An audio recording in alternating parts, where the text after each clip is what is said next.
अस्सलाम वालेकुम बच्चों, हमारा आज का टॉपिक है ions. Charged particles are called ion. अब ये चार्ज पार्टिकल से मुराद क्या है? ये है एटम्स। एटम्स के ऊपर जब चार्ज आ जाता है तो वो आइन कहलाते हैं।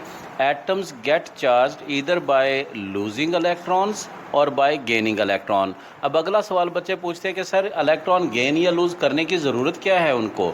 असल में आपने कल इलेक्ट्रॉनिक कन्फिग्रेशन बना के देखा, उसमें आपने देखा कि किसी के आउटर शेल में मतलब पहले शेल में 2 आ गए, दूसरे शेल में 8 इलेक्ट्रॉन आ गए, तीसरे शेल में 7 आ गए, किसी के 2 आ गए, किसी का 1 आ गया। जैसे सोडियम है उसका 1 आता है, क्लोरीन है उसके आउटर शेल में 7 इलेक्ट्रॉन है, ऑक्सीजन है उसके आउटर शेल में 6 इलेक्ट्रॉन है। तो किसी के आउटर शेल में कुछ इलेक्ट्रॉन है, किसी के कुछ। तो असल में एक रूल है, एटम्स को देखा गया कि जब वो बॉन्डिंग में हिस्सा लेते हैं तो they tend to be octets, they tend to be having octet structure. Octet structure का क्या मतलब है कि एटम्स लूज और gain electrons to obtain octet structure.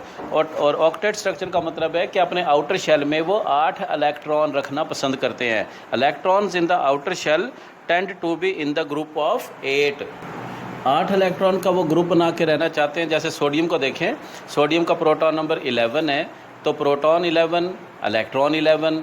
तो अब जब हम इनके इलेक्ट्रॉनिक कन्फिग्रेशन देखते हैं तो न्यूक्लियस में तो प्रोटॉन और न्यूट्रॉन आ गए, लेकिन जो इलेक्ट्रॉन हैं वो फर्स्ट शेल में 2 इलेक्ट्रॉन, सेकंड शेल में 8 और आउटर शेल में 1 इलेक्ट्रॉन। अब by rule of octet it should have 8 electron in the outer shell but there is only 1 electron. अब 2 प्रोबेबिलिटी हैं इसके ऑक्टेट पूरा करने की।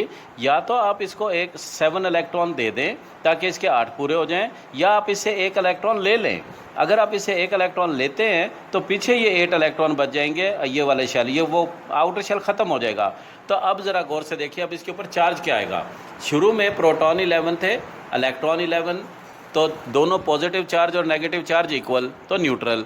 अब प्रोटॉन तो उतना ही है, वो तो न्यूक्लियस के अंदर है, वो चेंज नहीं हुए। इलेक्ट्रॉन अब रह गए 10, तो एक प्रोटॉन ज़्यादा हो गया, तो इसलिए इसके ऊपर पॉजिटिव 1 चार्ज आ गया।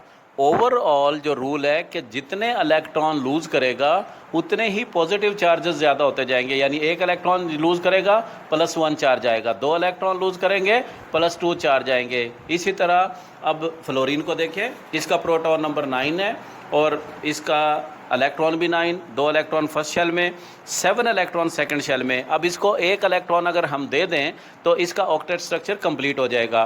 तो इसके ऊपर चार्ज क्या आएगा? अब वो प्रोटॉन 9, इलेक्ट्रॉन अब 1 एक्स्ट्रा हो गया, 10 हो गए, so it will have -1 charge.